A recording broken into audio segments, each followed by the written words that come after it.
어느 농부 이야기입니다. 밤늦게까지 논에 이제 모내기 하려고 물을 받아뒀습니다. 천수답은 모내기 할 때 물 받는 게 생명입니다.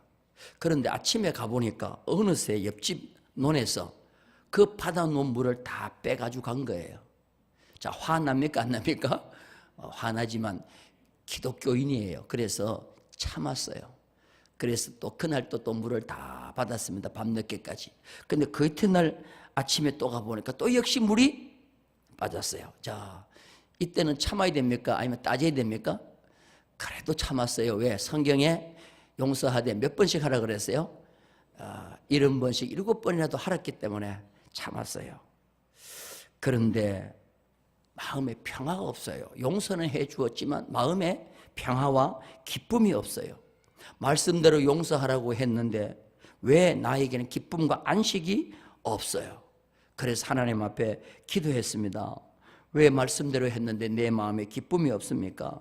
왜 용서했는데 평화가 없습니까? 그때 하나님께서 이 농부에게 주신 응답이 뭐냐 하면은 옆 논에 물을 빼갔다고 용서하지 말고 그거 참지 말고 네가 먼저 옆논에 물을 대주라는 거예요. 이게 하나님의 응답이었어요. 한번 따라서 합시다. 네가 옆논에 물을 뭐예요?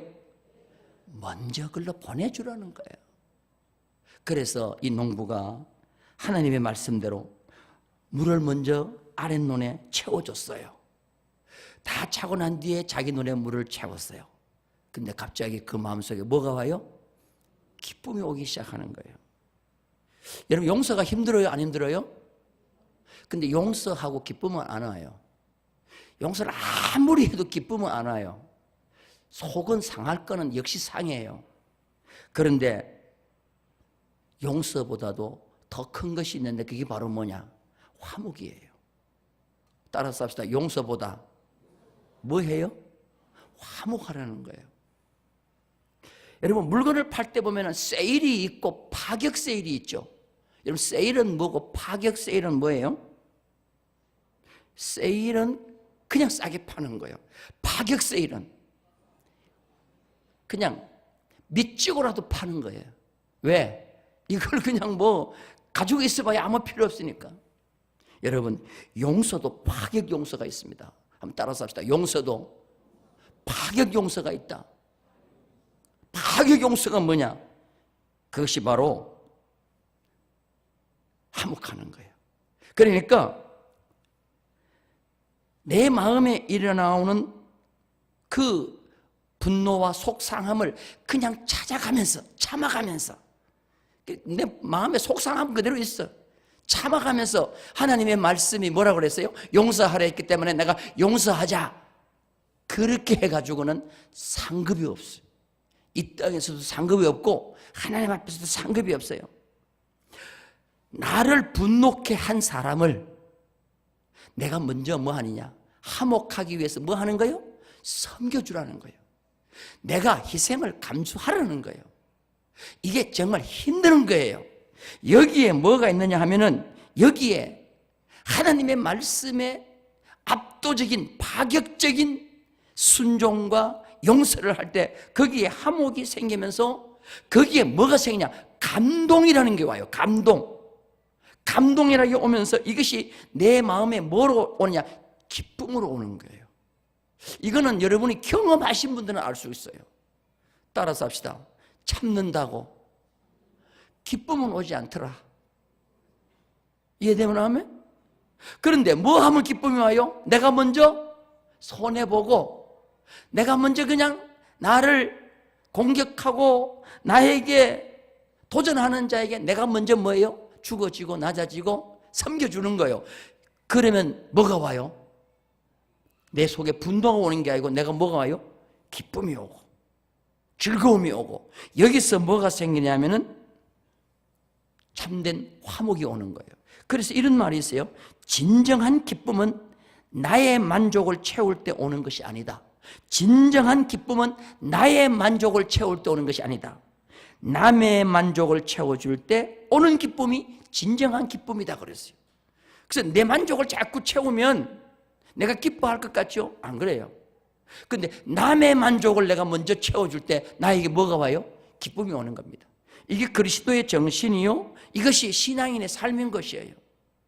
우리 좌우에 계시면 손을 한번 잡아요. 꼭 잡고 눈을 감고 조시는 분은 깨우면서 내 만족 채우지 말고 옆에 있는 사람 만족 채워줍시다 하고 다 같이 시작.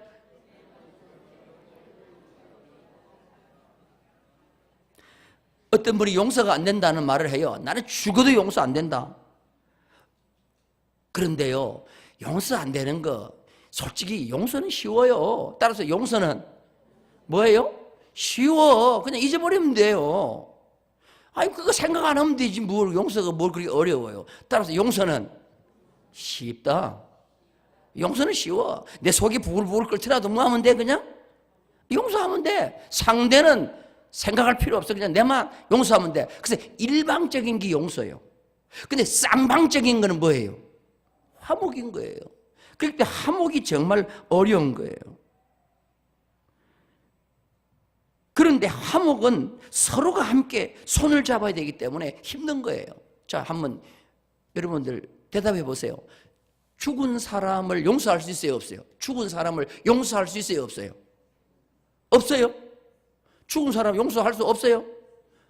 아니, 산 사람도 용서하는데 죽은 사람 용서 왜 못해? 그냥 뭐 그거는 이거 그냥 뭐 잘 돌아가셨다. 아이고 잊어버리자. 이제 됐다. 하면 돼요. 근데 죽은 사람과 화목은 돼요, 안 돼요? 왜 안 됩니까?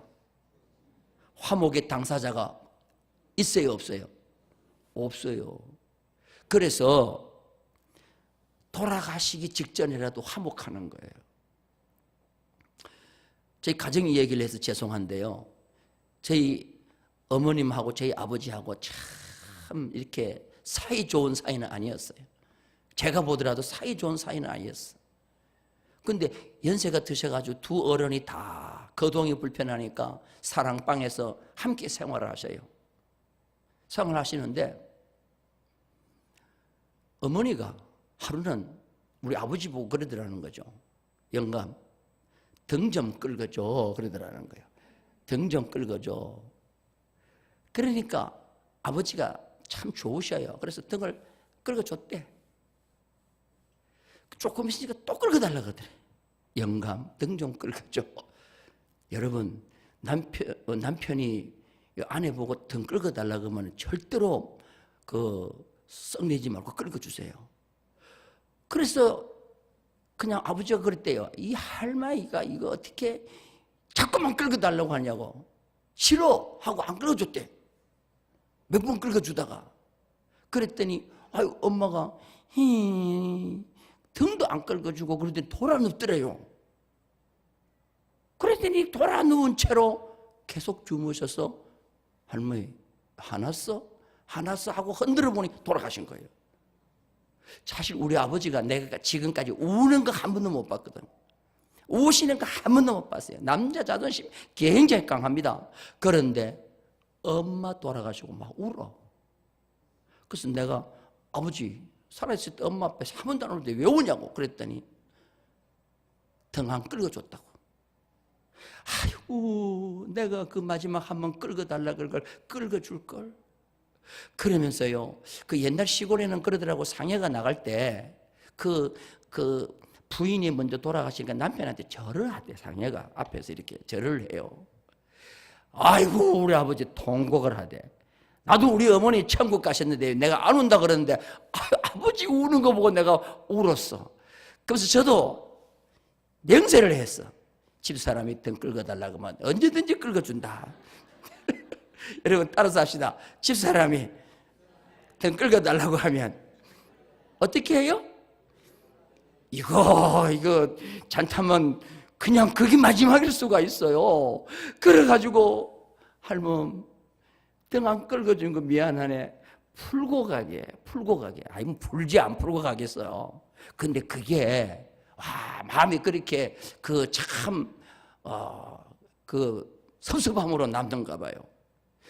여러분들 이 세상에서 제일 불행한 사람이 누구냐 하면은 화목해야 될 사람과 화목하지 못하고 눈 감는 거예요. 우리 신앙인이 제일 비참한 게 뭐냐면은 진짜 화목할 사람과 화목하지 못하고 눈 감는 거예요. 그거는 정말 죽고 난 뒤도 할 수 없는 일이 화목. 따라서 화목은 살아있을 때 해야 된다. 죽으면 용서는 돼. 이해되죠? 근데 화목은 안 돼. 왜? 당사자가 없기 때문에. 화목은 마주 손을 잡아야 되는데 사람이 죽었는데 어떻게 되겠어요? 지난주에 여러분들 오전 예배 설교 제목 아십니까? 우리 큰 소리로 한번 대답해 봐요. 지난주 오전 제목. 또 주부 찾는 것 봐. 주부도 집에 놔두고 왔는데 뭘 찾아요 지금? 뭐 길이 열린다는데. 그렇지, 화목해야 길이 열린다는 거지. 따라서 화목해야 앞길이 열린다. 여러분, 베드로 수제자였습니다. 바나바 예루살렘에서 제일 권위 있는 자였습니다. 근데 바울에게 다 뒤집니다. 앞길이 다 막힙니다. 왜? 화목하는 기질이 없어요. 근데 바울은 누구와도 손을 잡는 거예요. 옥중에서라도 손을 잡았어요. 그러니까 하나님이 길을 열어주는 거예요. 믿으시면 아멘? 오늘 말씀이 바로 뭐냐 하면은 오늘 말씀이 양보로 화목하라는 거예요. 따라서 양보로 뭐 하라? 화목하라. 내가 양보할 때 화목이 되는 거예요. 내가 양보할 때. 따라서 내가 양보하자. 이 내가 양보하자는 거예요. 내가 먼저 손 내밀자는 거예요. 근데요, 내가 먼저 손 내밀고 양보할 때 뭐가 일어나느냐? 화목의 역사가 일어나는 것입니다. 오늘 2절에 보니까 아브라함이 애굽에 가서 부인 거짓말하고 다시 사례를 데리고 아브라함이 가나안 땅으로 올라왔습니다. 올라왔는데 하나님께서 복을 얼마나 줬든지 은금이 풍부했다 그랬어요. 자, 우리 창세기 13장 2절 우리 다 같이 한번 보겠습니다. 시작. 아브라함에게 가축과 은금이 뭐 했더라? 풍부했더란 이 말이 가바드라는 말인데, 가바드. 지난번에 여러분들 공경이라는 말 있죠. 공경이라는 말이 가바드라는 말이라고 지난번에 말씀을 드렸는데요, 무겁다는 뜻이에요. 그 다음에 감당할 수 없다는 거예요. 이 아브라함에게 가축과 은금이 풍부했다는 말은 솔직히 말해서 뭐 그냥 조금 이렇게 물질이 생겼고 조금 부유함이 온 게 아니에요. 이건 뭐냐면은 너무 많아, 오히려 무거워, 짐이 될 정도로 풍부했다는 거예요. 한번 물어볼게요. 여러분들 짐이 될 정도로 돈 벌어보셨어요? 짐이 될 정도로 돈 벌어보셨어요? 혹시 돈이 헤아리기 싫을 정도로 한번 돈 벌어보셨어요? 아무도 안 벌어보셨구나. 지금 아브라함이 애굽에 갔다가 부인 빼앗겼다고 거짓말해서 부인 빼앗기고 그 부인 데려간 바로 왕이 부인 몸값으로 약대와 은금을 많이 줬는데 얼마나 많이 줬는지 풍부했는데 그 풍부는 뭐냐? 아브라함이 주책할 수 없도록, 자기가 감당할 수 없도록 하나님이 풍부해 줬다는 거예요. 자, 이거는 벌은 거예요? 이건 얻은 거예요? 이건 얻어야만 될 수 있는 거예요. 그러니까 하나님이 아브라함에게 얻게 해준 거예요. 저는 참 하나님이 복을 주실 때는 이런 복도 주신다. 따라서 합시다. 감당할 수 없는 복을 주신다. 그러니까 지금 그 야곱이 20년 동안 외삼촌 라반의 집에 있다가 돌아올 때 하나님 앞에 기도하면서 이런 얘기해요. 하나님, 내가 고향으로 돌아가는데 내 길을 지켜달라고. 나는 지금까지 하나님이 내게 주신 은혜를 나는 감당할 수 없다 그래요. 감당할 수. 이게 풍부라는 말씀이에요. 저는 오늘 이 설교 듣는 우리 충무교회 성도님들이 하나님 앞에 이런 은혜와 복을 받기를 주님의 이름으로 축복합니다. 자, 오늘 우리 학생들이 나와가지고 찬양을 하는데 얼마나 기쁜지 몰라. 하나님이 정말 기뻐하실 것 같아. 왜냐? 와, 젊은 우리 학생들이 앞에 찬양을 하니까 얼마나 기뻐할지 몰라요. 할렐루야. 너희들이 앞으로 풍부의 복을 받기를 주님의 이름으로 축복합니다. 믿으시면 아멘. 아멘. 이거는 정말 하나님이 내게 주시는 복이에요. 여러분, 목회 세계도 그렇고요, 이 목회 세계가 아니라 모든 이 땅의 세계는 하나님이 만약에 그 사람에게 내가 복을 주겠다고 하면은 풍부의 복이 오는데 이건 너무 많이 줘가지고 뭐 할 수 없어요? 감당할 수가 없어요. 헤아릴 수가 없어요. 제가 이번에 가서 부흥회 한 곳이 그 아산만하고 평택호가 있는 곳이에요. 근데 거기에 있는 분들이 내가 9년 전에 가가지고 거기서 부흥회를 했더라고요. 숙소를 똑같이 잡아줬는데 그때는 숙소 앞에 그냥 대로변에 차들, 컨테이너 막 얼마나 다는지 몰라요. 밤새도록. 근데 지금은 가니까 유령도시와 같아. 그 왜 이렇게 됐냐 그랬더니 한국의 경제가 이만큼 어렵다는 거예요. 그렇게 9년 전에는 차들이 다닐 때는요, 그 앞에 가게들마다 식당마다 솔직히 말해서 돈을 끌었다고 그래요. 자루에 담아가지고 집에 가서 솔직히 1,000원짜리는 헤아리기 싫었대 그냥. 그래가지고 1,000원짜리는 자루에 담아서 은행 직원 주면 은행에서 헤아렸다는 거예요. 그렇게 그 지역에 있는 사람들이 복을 받았다는 거예요. 근데 지금은요 형편없어. 와, 나는 이 통영만 그런 줄 알았더니 거기도 어렵더라고. 여러분, 하나님이 우리에게 복을 주실 때는요, 풍부의 복을 주실 때는 감당할 수 없을 만큼, 헤아릴 수 없을 만큼 하나님께서 우리에게 은혜와 복을 주실 줄로 믿습니다. 아브라함이 고향 갈대아 우르를 떠나서, 갈대아 우르는 지금으로 보면 이라크죠. 거기서 떠나가지고 가나안 땅에 오자마자 가나안 땅이 아브라함을 반겨준 게 아니에요. 오자마자 뭐가 있냐? 흉년이 왔습니다. 그러니까 아브라함은 본능적으로 어떻게 합니까? 가족을 데리고 애굽으로 가는 거예요. 근데 애굽으로 갔는데 하나님은 가나안에 복을 주시기 위해서 아브라함에게 아내를 거짓말했지만 그 아내를 다시 돌려주시면서 오히려 아브라함에게는 그것이 복이 되게 해주시는 거예요. 그래서 오히려 물질을 많이 얻게 됩니다. 원래 이제 그 왕은 이렇게 수교를 맺잖아요. 어떤 사람과 이렇게 수교를 맺고 나라와 개인이 수교를 맺으면 서로 정략 결혼을 합니다. 정략 결혼을 해서 사돈을 맺어요. 자, 이 바로 왕이 보니까 아브라함이 왔는데 아브라함이 그때 올 때 아주 그 이제 식솔들도 많고 그래도 사람들도 많았어요. 집에서 318명의 군사를 데리고 있을 정도 되면 아브라함이 올 때는 하나의 시족 공동체를 거의 데리고 올 정도입니다. 왔는데 아브라함과는 교제를 했으면 좋고 수교를 맺었으면 좋겠어요. 그래서 정략 결혼을 하는데 옆에 보니까 아브라함 옆에 어떤 여자가 하나 있어요. 예쁜 여자가. 그래서 아브라함이 물어요. 누구냐 물으니까 이 아브라함이 자기 부인인데 뭐라 그래요? 누이 동생이라고 얘기하는 거예요. 아이고, 그럼 잘 됐다. 우리 정략 결혼합시다. 그리고는 이제 사례를 데려가는 거예요.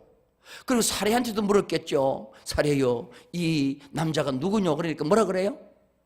오빠입니다 하고 대답했을 거 아니에요. 그러니까 염려시 데려왔는데 그날 밤에 하나님께서 누구를 때리느냐 하면은 바로왕을 친 거예요. 바로왕을 쳤는데 그 전설에 보면은 바로왕에게 악성종기가 났다 그래요. 악성종기. 여러분, 악성종기 아시죠? 몸에 악성종기가 나면 고열이 납니다.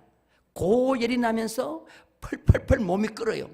바로왕이 갑자기 악성종기가 나더니 그날 밤 몸이 펄펄 끓는 거예요. 아이고, 이 사례라고 하는 정략 결혼한 부인을 맞이했는데 갑자기 몸이 펄펄 끓으면 아내 옆에 갈 수 있어요, 없어요? 가지도 못하는 거예요. 그러니까 이 바로가 며칠 지경이요, 열이 나서 오늘 이거 세 사람을 맞이했는데 몸에 열이 펄펄 나니까 이거 도대체 어떻게 된 거냐 하는데 하나님께서 바로왕에게 하며 너 왜 남의 여자 빼앗아왔냐? 하나님, 아내라고 안 그러고 너희 동생이라고 했는데요. 아니다, 거짓말했다. 빨리 돌려주라. 안 돌려주면 너는 죽는다. 그러니까 이 바로왕이 아침에 일어나가지고 아브라함을 부르더니, 여러분 성경 한번 보세요. 성경. 자, 창세기 12장 18절 19절을 봅니다. 어찌하여가 몇 번 나오는지 한번 보세요. 다 같이 시작. 바로가 아브라함을 불러서 이르되 네가 어찌하여 나에게 이렇게 행하였느냐? 네가 어찌하여 그를 내 아내라고 내게 말하지 않았느냐? 네가 어찌 그를 누이라고 하여 내가 그를 데려다가 아내를 삼게 하였느냐? 네 아내가 여기 있으니 뭐요? 어찌하여가 몇 번 나와요? 몇 번? 몇 번 나와요? 3번은 뭐라고 그랬어요? 강조랑 했지. 이거는 뭐냐면 네가 나를 속였다. 네가 이렇게 할 수 있냐? 바로가 봐도 이거는 솔직히 말해서 남자 아니요. 아무리 그렇지만 아내를 뭐라고 그래? 너희 동생이라고 어떻게 속일 수 있냐 얘기죠. 그렇게 바로가 듣고는 네가 어찌하여? 네가 어찌하여? 그러면 바로 왕이 왕이라고 하면은 자기를 속였으니까 여봐라 이놈을 죽여라 이렇게 해도 될 텐데 뭐예요? 손도 부대지 못하는 거예요. 왜? 선지자요 이 아브라함은.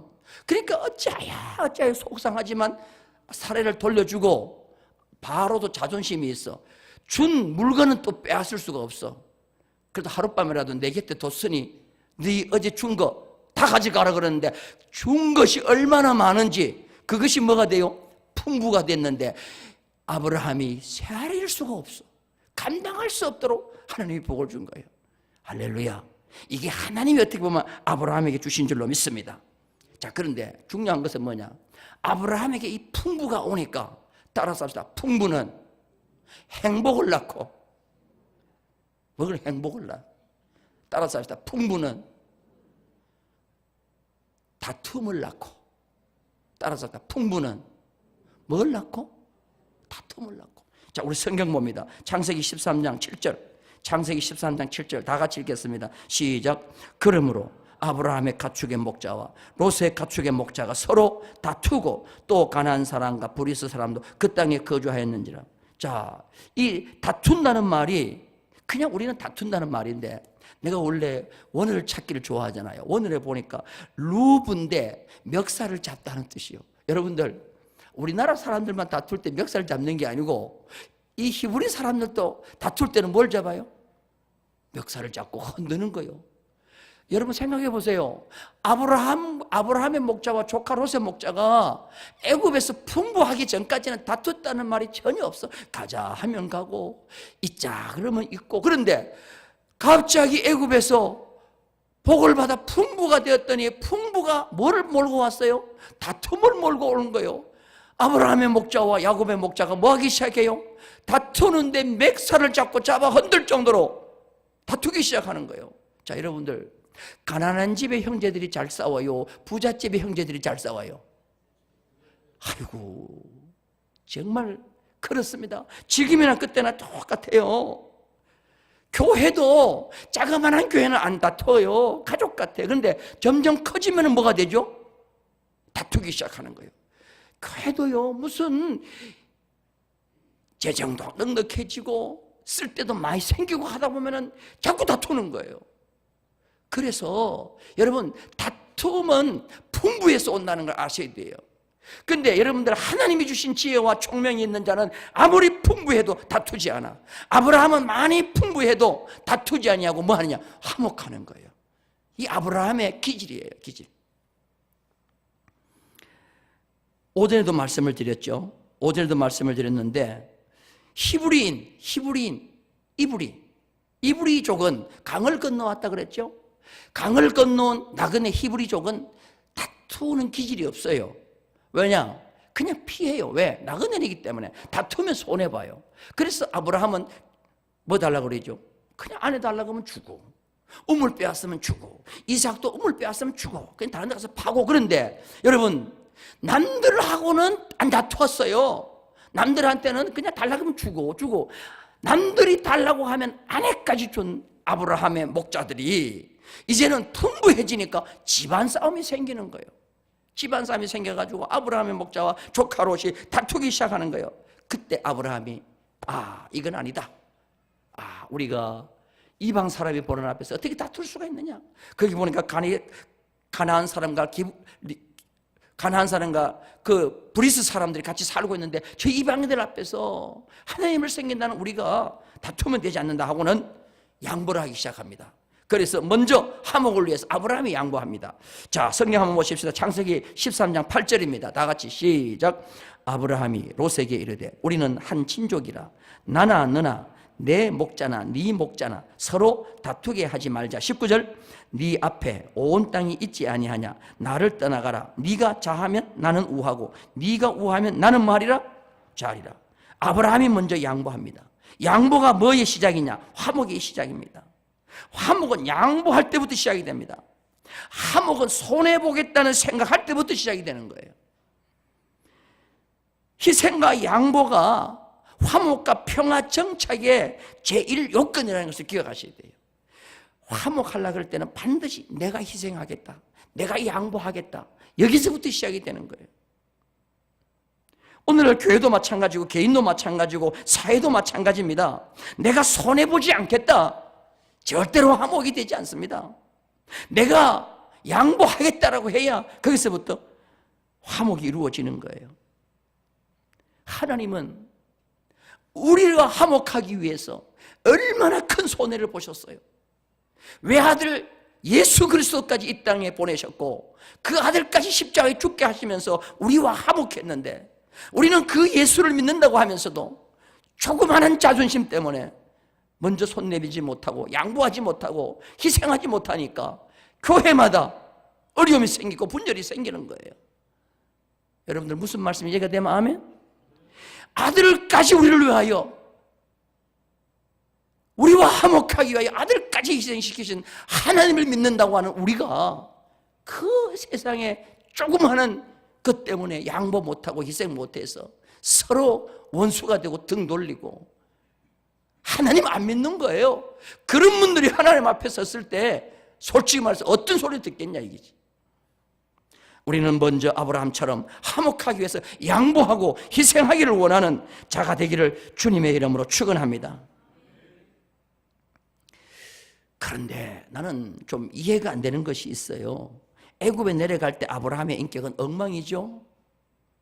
아내도 떳떳하게 아내라고 하지 못하고 죽을까 봐 동생이라고 거짓말했던 아브라함이 어떻게 가나안 땅에 올라오더니 조카 롯과 싸우지 않기 위해서 조카 롯에게 양보를 하는 거예요. 양보를 하고 조카 롯에게 먼저 선택권을 주는 거예요. 왜 아브라함에게 이런 일이 생겼을까 하는 겁니다. 두 가지 이유입니다. 첫째는 뭐냐? 애굽에서 누구를 만나느냐? 하나님을 만나는 거예요. 애굽에서 누구를 만나요? 아브라함이 하나님을 정통으로 만나는 거예요. 거짓말하고 난 뒤에 아내 빼앗기고 난 뒤에 이제 나는 살려고 왔더니 이제 아내마저 빼앗겼다. 그 밤에 아브라함이 쓸쓸하게 홀로 잤을 거예요. 그런데 그 밤에 하나님은 바로 왕에게 역사하셨어요. 아침에 일어나니까 바로가 아브라함을 불러요. 아브라함 일로 와봐. 가니까 그냥 온몸에 그냥 열이 나가지고 펄펄 끓는 바로 왕이 아브라함에 그러는 거예요. 데려가라는 거예요. 이 여자 데려가라는 거예요. 어제는 누이라고 데려왔는데 오늘은 뭐라 그래요? 아브라함, 이 아내를 데려가라는 거예요. 그러니까 아브라함이 그랬을 것 같아. 아니 같이 사시라고 드렸는데 왜 돌려줍니까? 그러니까 어젯밤에 하나님이 나타났다는 거예요. 당신이 믿는 하나님이 나타나가지고 나한테 정확하게 알려줬는데 아브라함의 아내라고 얘기했다는 거예요. 그러니 데려가라는 거예요. 그때 아브라함이 뭘 느꼈겠어요?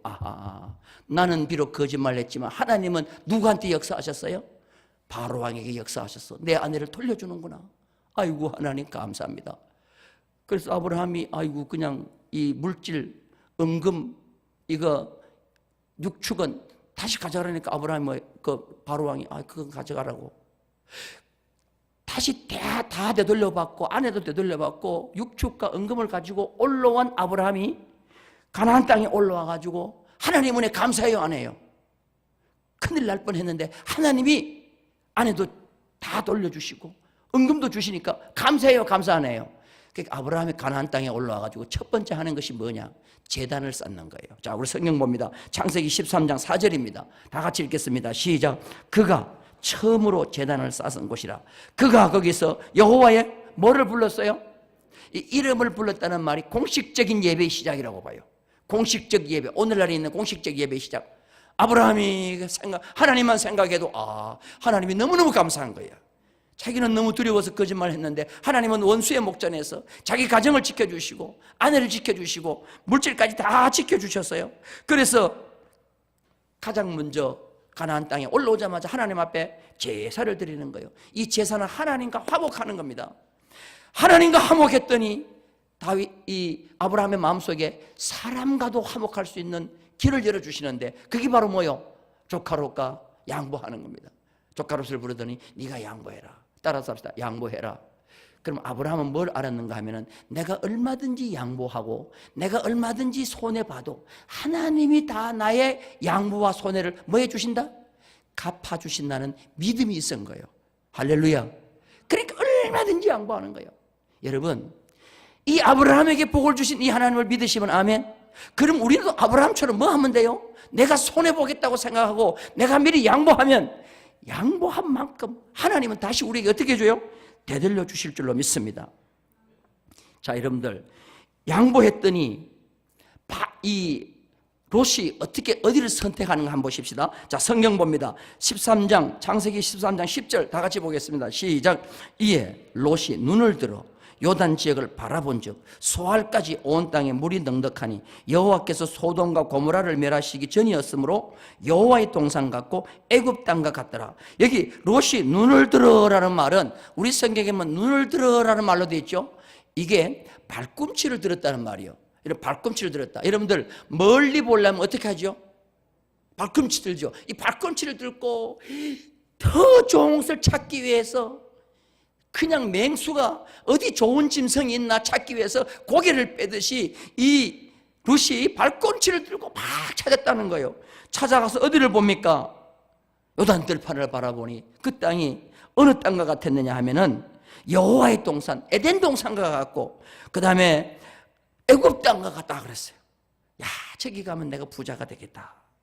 그런데 여러분들, 이 롯이 눈을 들으라는 말은 내가 눈을 들었다는 말이에요. 내 자신의 눈을 들었다는 거예요. 내 욕심에 의해서 눈을 들었다는 거예요. 그랬더니 탐욕의 눈으로 세상을 바라보니 요단 들판이 보이기 시작하는 거예요. 그런데 요단 들판은 어떤 곳이었습니까? 하나님께서 심판하실 수밖에 없는 곳인데 깊숙한 곳에 하나님의 심판적인 그런 동성애가 있는 소돔이즘이 있는 그곳인데 그것이 롯의 눈에는 아름답게 보이기 시작하는 거예요. 자, 그런데 여러분들 보세요. 하나님이 아브라함에게 눈을 뜨라고 말하는 것이 있어요. 아브라함에게는. 자, 우리 성경 한번 봐요. 창세기 13장 14절입니다. 다 같이 읽겠습니다. 시작. 롯이 아브라함을 떠난 후에 여호와께서 아브라함에게 이르시되 너는 눈을 들어 너 있는 곳에서 북쪽과 남쪽과 그리고 동쪽과 서쪽을 바라보라. 자, 롯도 눈을 들었는데 롯은 자기가 들고 싶어 들었어요. 근데 아브라함은 하나님이 들라고 해서 드는 거예요. 그러니까 아브라함이 눈을 드는데 이거는 발꿈치를 들고 볼 필요가 없는 눈이에요. 그냥 동서사방을 바라보는 거예요. 그랬더니 하나님께서 뭘 줘요? 아브라함에게 이 동서사방을 다 내게 주리라. 자, 성경 봅니다. 15절 16절 13장 15절 16절 시작. 보이는 땅을 내가 너와 네 자손에게 주리니 영원히 이르리라. 내가 네 자손의 땅에 티끌 같게 하리니 사람이 땅의 티끌을 능히 셀 수 있을진데 네 자손도 세리라. 언제 이 축복을 받습니까? 14절에 보니까 롯이 아브라함을 뭐한 뒤에 떠난 후에 양보한 후에 하나님이 아브라함에게 이 복을 주시는 거예요. 여러분들, 화목을 하려면은 두 사람이 손을 잡아야 되잖아요. 두 사람이. 그런데 여러분 꼭 기억하세요. 피동적으로 끌려온 사람은 복이 없어. 그런데 내가 능동적으로 내가 먼저 손 내밀면서 화목을 청하는 사람에게는 아브라함 같은 복을 주셔요. 따라서 화목은 상대가 하기를 기다리지 말고 내가 먼저 뭐 해야 돼요? 주도하라는 거예요. 화목을 내가 먼저 주도하라는 거예요. 여러분, 롯이 먼저 화목을 주도했어요? 아브라함이 화목을 주도했어요? 그러니까 아브라함이 복을 받는 거예요. 화목은 주도한 자가 복을 받는 거예요. 따라서 합시다. 내가 앞으로는 화목을 뭐 하겠다? 주도하겠다. 믿으시면 아멘. 그래서 아브라함은 정말 헤브론 산지를 선택했지만 기름진 들판, 요단 들판을 선택한 롯보다도 더 복의 근원이 되고 복의 총로가 되고 하나님께서 크게 들어쓰는 많은 그런 인물이 된 줄로 믿습니다. 따라서 합시다. 양보로, 희생으로, 손해봄으로 뭐 하라? 화목하라. 그래서 내가 먼저 화목할 때 하나님 아브라함이 주셨던 그 은혜와 복을 주실 줄로 믿습니다. 이 은혜가 우리 모두에게 있기를 주님의 이름으로 축원합니다.